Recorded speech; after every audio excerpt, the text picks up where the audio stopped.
السلام علیکم ورحمۃ اللہ وبرکاتہ۔ تصوف کی کلاس میں آج ہم بات کریں گے وحدت الوجود اور عقیدہ حلول سے متعلق دلائل کے بارے میں۔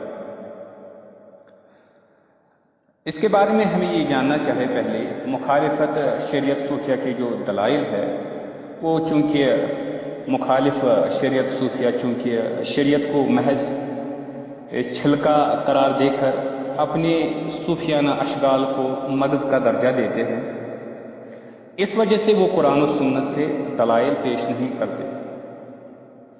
ان کی دلیل زیادہ سے زیادہ کچھ آیات کے باطنی مطالب ہوتے ہیں جو کہ انہوں نے اپنے کشف اور الہام کی بنیاد پر اخذ کیے ہوتے ہیں، یا پھر وہ اکابر صوفیہ کے کچھ اقوال کا سہارا لیتے ہیں۔ چونکہ ان صوفیہ کا کشف و الہام، باطنی مطالب اور سابق صوفیہ کے اقوال تصوف کے ناقدین کے لیے حجت نہیں ہے، یعنی ناقدین تصوف کے لیے حجت نہیں ہے، اس وجہ سے انہیں بیان کرنے کا کوئی فائدہ نہیں ہے۔ ہاں البتہ بعض صوفیہ کے جو دلائل ہے، بعض صوفیہ جو شریعت کی پابندی کی اہمیت دیتے ہیں، کچھ آیات اور احادیث سے استدلال کرتے ہیں، جن میں سے ایک ہے کلمہ طیبہ۔ بعض صوفیہ کلمہ طیبہ ہی کو وحدت الوجود کی دلیل کے طور پر پیش کرتے ہیں، لا الہ الا اللہ، یعنی اللہ کے سوا کوئی معبود نہیں۔ یہاں صوفیہ لفظ الہ سے مراد موجود لیتے ہیں۔ اس طرح ترجمہ یہ بنتا ہے کہ اس کے سوا کوئی موجود نہیں۔ اسے صوفیہ اخص الخواص کی توحید قرار دیتے ہیں۔ اس کے جواب میں ناقدین تصوف کی تنقید کرنے والے یہ کہتے ہیں کہ عربی زبان میں کسی چیز کا وہی معنی مراد لیا جا سکتا ہے جو کہ اہل عرب کے ہاں نزول قرآن کے نازل ہونے کے وقت رائج ہو۔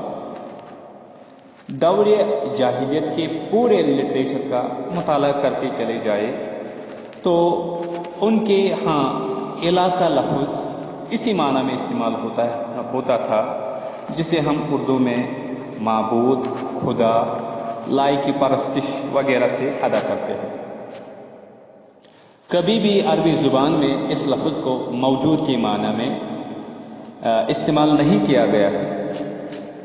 اگر اس طرح سے قرآن و حدیث کا مطالعہ کیا جائے تو پھر کسی بھی لفظ کا کوئی بھی مطلب بیان کیا جا سکتا ہے۔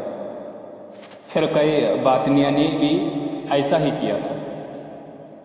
دوسری دلیل جو صوفیہ کے ہاں ہے وہ ہے وجہ اللہ۔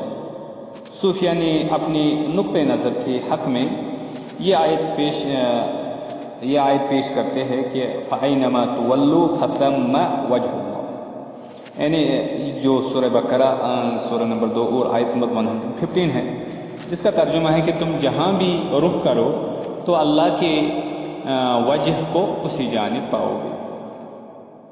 وہ کہتا ہے کہ اس سے معلوم ہوتا ہے کہ جہاں بھی رخ کیا جائے وہی اللہ ہے، گویا کہ کائنات کی ایک ایک چیز میں اللہ موجود ہے۔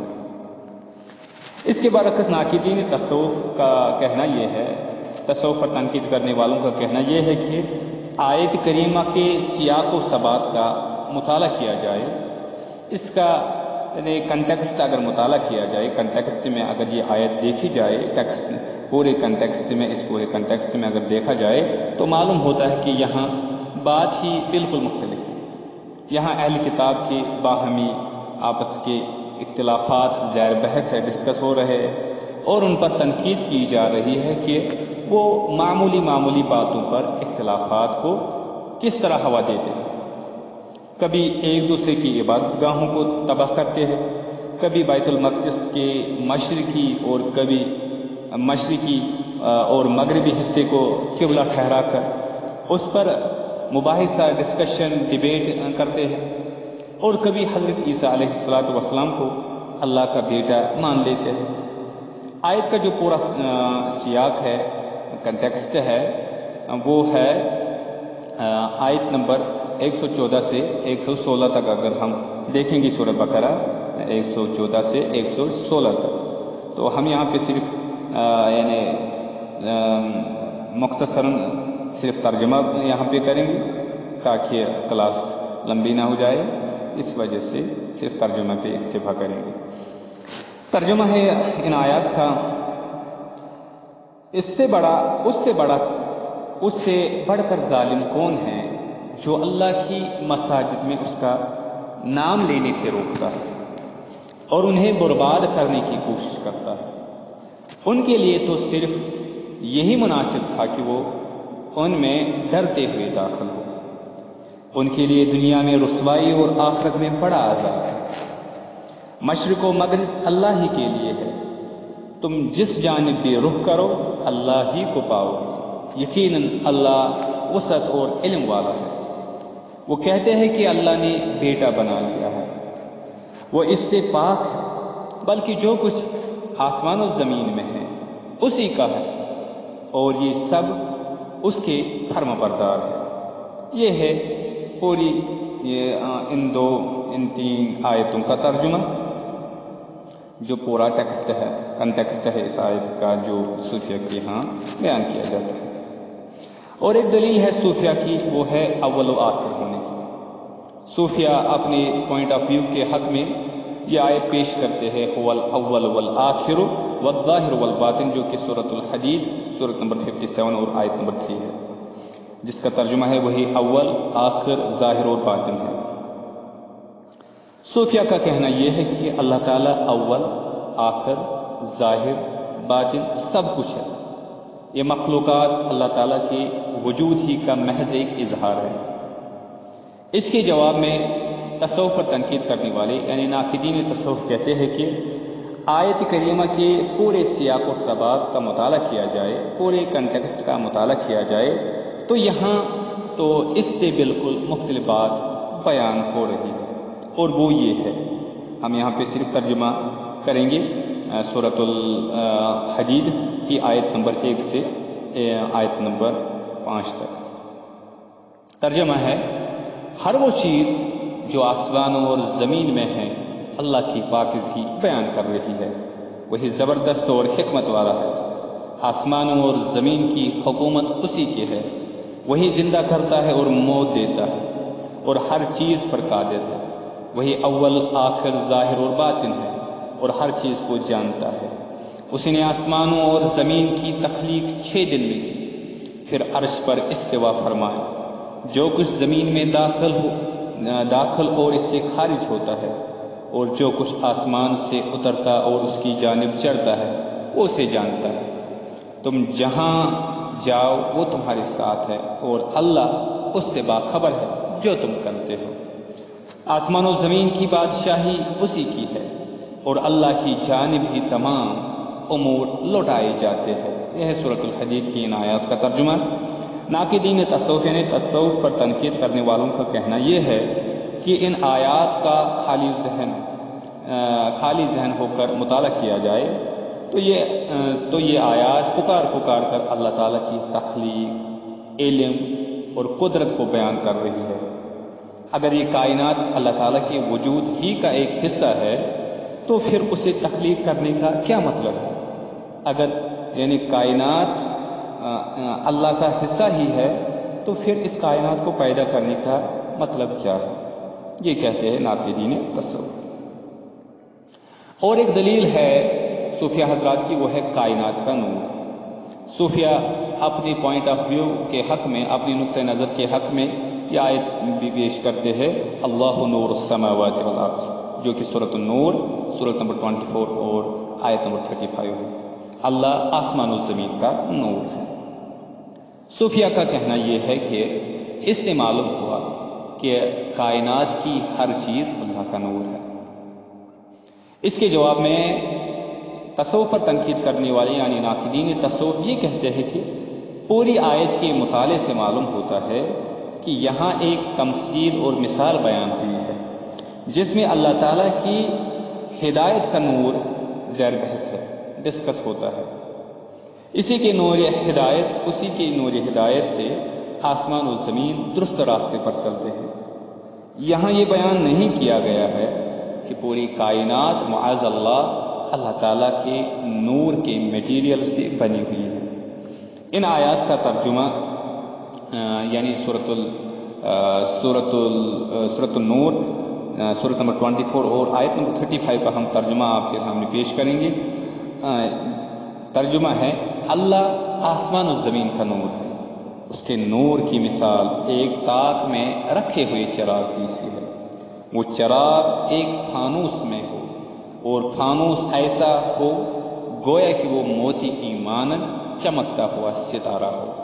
وہ چراغ زیتون کے ایسے مبارک درخت کے تیل سے روشن کیا جاتا ہو جو نہ مشرقی ہو نہ مغربی، اور جس کا تیل آپ بھٹکا جاتا ہو، اگرچہ آگ اس کو نہ لگے۔ یہ نور پر نور ہے۔ اللہ اپنے نور سے جسے چاہتا ہے ہدایت دیتا ہے۔ اللہ لوگوں کے لیے مثالوں کو بیان کرتا ہے اور اللہ ہر چیز کو جاننے والا ہے۔ یہ ہے اس آیت کا ترجمہ۔ اور ایک دلیل ہے صوفیہ کی، وہ ہے روح کی دلیل۔ حلول کے قائل صوفیہ یہ کہتے ہیں، جو حلول کا عقیدہ مانتے ہیں، حلول کے عقیدے کے قائل ہے، ماننے والے ہیں، ان کا کہنا یہ ہے کہ اللہ تعالیٰ نے اپنی روح انسان میں پھونکی، گویا انسان اللہ کی روح پر مبنی ایک وجود ہوا جو کہ وجود باری تعالیٰ کا ایک حصہ ہے۔ وہ آیت یہ بیان کرتے سورۃ الصاد کی سورۃ نمبر 32 اور آیت نمبر 72، فَإِذَا سَوَّيْتُهُ وَنَفَخْتُ فِيهِ مِن رُّوحِي فَقَعُوا لَهُ سَاجِدِينَ۔ پھر جب میں نے، اللہ تعالیٰ فرماتے ہیں، پھر جب میں اسے ٹھیک بنا لوں اور اس میں اپنی روح پھونک دوں تو اس کے لیے سجدے میں گر جانا۔ تصوف کے تنقید کرنے والے ناقدین تصوف کا کہنا یہ ہے کہ روح پھونکنے سے مراد انسان میں زندگی پیدا کرنا ہے، معاذ اللہ اس کے اندر حلول کر جانا نہیں ہے۔ آیت کریمہ سے ہی واضح ہے کہ یہاں اللہ تعالیٰ انسان کو تخلیق کرنے کا ذکر فرما رہا ہے، نہ کہ اس میں حلول ہو جانے کا۔ اور ایک دلیل ہے صوفیہ کی، وہ ہے اللہ کی محبت، اللہ کی بندے سے محبت۔ صوفیہ اپنے پوائنٹ آف ویو کے حق میں، اپنے نقطہ نظر کے حق میں حدیث پیش کرتے ہیں، ایک حدیث پیش کرتے ہیں جو حدیث صحیح بخاری کتاب الرقاق اور حدیث نمبر ہے 6137، اور اس حدیث کا ترجمہ ہے، سیدنا ابو ہریرہ رضی اللہ عنہ سے روایت ہے کہ رسول اللہ صلی اللہ علیہ وسلم نے فرمائے، یقیناً اللہ تعالیٰ فرماتا ہے، جس نے میری ولی سے دشمنی کی میں اس سے اعلان جنگ کرتا ہوں۔ میرا بندہ جن عبادتوں سے میرے قریب ہوتا ہے ان میں کوئی عبادت میرے لیے اس سے زیادہ پسندیدہ نہیں ہے جو میں نے اس پر فرض کی ہے۔ میرا بندہ نوافل کے ذریعے میرے قریب ہوتا چلا جاتا ہے، یہاں تک کہ میں اس سے محبت کرنے لگتا ہوں۔ پھر جب میں اس سے محبت کرنے لگتا ہوں تو اس کی قوت سماعت بن جاتا ہوں جس سے وہ سنتا ہے، اس کی قوت بصارت بن جاتا ہوں جس سے وہ دیکھتا ہے، اور اس کا ہاتھ بن جاتا ہوں جس سے وہ پکڑتا ہے، اس کا پاؤں بن جاتا ہوں جس سے وہ چلتا ہے۔ جب وہ مجھ سے مانگتا ہے تو میں اسے ضرور عطا کرتا ہوں۔ اگر وہ مجھ سے پناہ مانگتا ہے تو میں اسے پناہ دیتا ہوں۔ میں جس کام کو کرنا چاہوں اس میں مجھے اتنا تردد نہیں ہوتا جتنا مومن کی جان کے بارے میں ہوتا ہے۔ وہ تو موت کو ناپسند کرتا ہے جبکہ مجھے بھی اسے تکلیف دینا برا لگتا ہے۔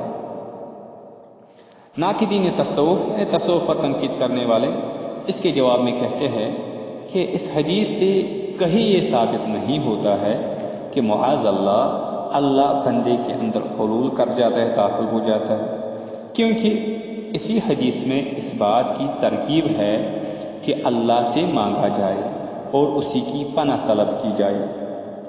جب اللہ سے مانگا جائے تو مانگنے والا الگ وجود رکھتا ہے، تو جس سے مانگا جائے وہ الگ وجود ہے۔ مانگنے والا بندہ اور جس سے مانگا جائے وہ معبود ہے، خالق و مخلوق ہے، تو دو الگ وجود ہوئے اسی حدیث سے۔ ہاتھ پاؤں بننے کا مطلب یہ ہے کہ اللہ تعالیٰ کی محبت کے باعث اس شخص کے کان، آنکھیں، ہاتھ اور پاؤں اللہ تعالیٰ کی نافرمانی نہیں کرتے، یعنی یہ جسم کے اعضاء پھر اللہ تعالیٰ کی خوشنودی کے لیے استعمال ہوتے ہیں۔ ان کانوں سے وہی سنا جاتا ہے جو اللہ تعالیٰ کو پسند ہے، آنکھوں سے وہی دیکھا جاتا ہے کانوں سے وہی سنا جاتا ہے جو اللہ تعالیٰ کو پسند ہے، آنکھوں سے وہی دیکھا جاتا ہے جو اللہ تعالیٰ کو پسند ہے، ہاتھ پاؤں سے وہی کیا جاتا ہے، اسی طرف چلا جاتا ہے جہاں چلنا اللہ تعالیٰ کو پسند ہے، ہاتھوں سے وہی کیا جاتا ہے جو اللہ تعالیٰ کو پسند ہے۔ اس میں یہ نہیں کہا گیا کہ معاذ اللہ تعالیٰ کی ذات اس شخص کے وجود میں حلول کر جاتی ہے۔ اب اس کے بعد اس وحدت الوجود اور حلول کے خلاف جو ناقدین تصوف ہے، تصوف کے انکاری ہے، تصوف پر تنقید کرنے والے ہیں، ان کے کیا دلائل ہے، ان کا کیا کہنا ہے؟ ان کا کہنا یہ ہے کہ وحدت الوجود ایسا نظریہ ہے جو توحید سے بالکل متضاد ہے، اپوزٹ ہے۔ قرآن مجید میں توحید کا بیان اتنا واضح ہے کہ اسے دین اسلام کے بنیادی عقیدے کی حیثیت حاصل ہے۔ اگر وحدت الوجود کو مان لیا جائے تو پھر اسلام کی بنیاد ہی ڈہ جائے گی، پھر اسلام کی بنیاد ہی ڈہی جاتی ہے اس سے۔ قرآن مجید اس معاملے میں بالکل واضح ہے کہ کائنات کی ہر چیز اللہ تعالیٰ کی مخلوق ہے اور وہ اس کا خالق ہے، جیسے کہ سورۃ الزمر میں ہے آیت نمبر 62 سے 64 میں اللہ تعالیٰ فرماتے اللہ خالق کل شیء وہو علی کل شیء وکیل، یعنی اللہ ہر چیز کا خالق ہے اور وہی ہر چیز پر وکیل ہے۔ اسی طریقے سے آگے آیت میں ہے آسمانوں اور زمین کی کنجیاں کنٹرول اسی کے پاس ہے، جو لوگ اللہ کی آیات سے کفر کرتے ہیں وہی نقصان اٹھانے والے ہیں۔ اے جاہلو، کیا تم مجھے تلقین کرتے ہو کہ میں غیر اللہ کی عبادت کروں؟ یہ ہے سورۃ الزمر۔ اور اسی طریقے سے سورہ مومن سورۃ نمبر 40 اور آیت نمبر 62 میں اللہ تعالیٰ فرماتے ہیں ذالکم اللہ ربکم خالق کل شیء لا الہ الا هو فانا تؤفکون، یہ ہے اللہ تمہارا رب، ہر چیز کا خالق، اس کے سوا کوئی معبود نہیں، تو تم کہاں الٹے پھرے جاتے ہو۔ ایسی ہی بے شمار آیات ہے جن سے معلوم ہوتا ہے کہ اللہ تعالیٰ ایک الگ وجود ہے اور اس کی مخلوق اس کی ذات پاک سے الگ وجود ہے۔ ہر وہ شخص جو یہ دعویٰ کرتا ہے کہ خدا اس میں حلول کر گیا ہے، محض ایک بکواس اور خرافات سے زیادہ کچھ نہیں ہے، اور بعد کی کفر ہونے میں کوئی شک نہیں ہے۔ ناقدین تصوف پر انکار تنقید کرنے والوں کا کہنا یہ ہے کہ محمد رسول اللہ صلی اللہ علیہ وسلم اور آپ کے صحابہ رضوان اللہ علیہم اجمعین کی پوری سیرت اور تاریخ کا مطالعہ کرتے چلے جائے تو کہیں ایسا نظر نہیں آتا کہ انہوں نے روحانی مشقیں وغیرہ کر کے اللہ تعالیٰ کے انوار و تجلیات کا مشاہدہ کرنے کی کوشش کی ہو، اور اس کے ذریعے عالم ناسوت، لاہوت، جبروت، ہاہوت اور نہ جانے کون کون سے عالم ان پر منکشف ہوئے ہو۔ نہ ان پر کبھی سقر کی کیفیت طاری ہوئی جس میں انہوں نے اناب شناب دعوے کیے ہو، اور نہ انہوں نے کبھی یہ دعویٰ کیا کہ ان کی زبان سے اللہ تعالیٰ بول رہا ہے۔ اگر ان روحانی مشقوں میں کوئی خیر ہوتی اور اس کے ذریعے اللہ تعالیٰ کے انوار و تجلیات کا مشاہدہ ممکن ہوتا تو ہمیں نظر آتا کہ رسول اللہ صلی اللہ علیہ وسلم یہ مشقیں صحابہ کو سکھا رہے ہیں۔ اور وہ ان کے مطابق یہ مشقیں کر رہے ہوتے. ایسی کسی بات کا ذکر کسی حدیث میں نہیں ملتا ہے. اس کے برعکس اللہ تعالیٰ کے رسول صلی اللہ علیہ وسلم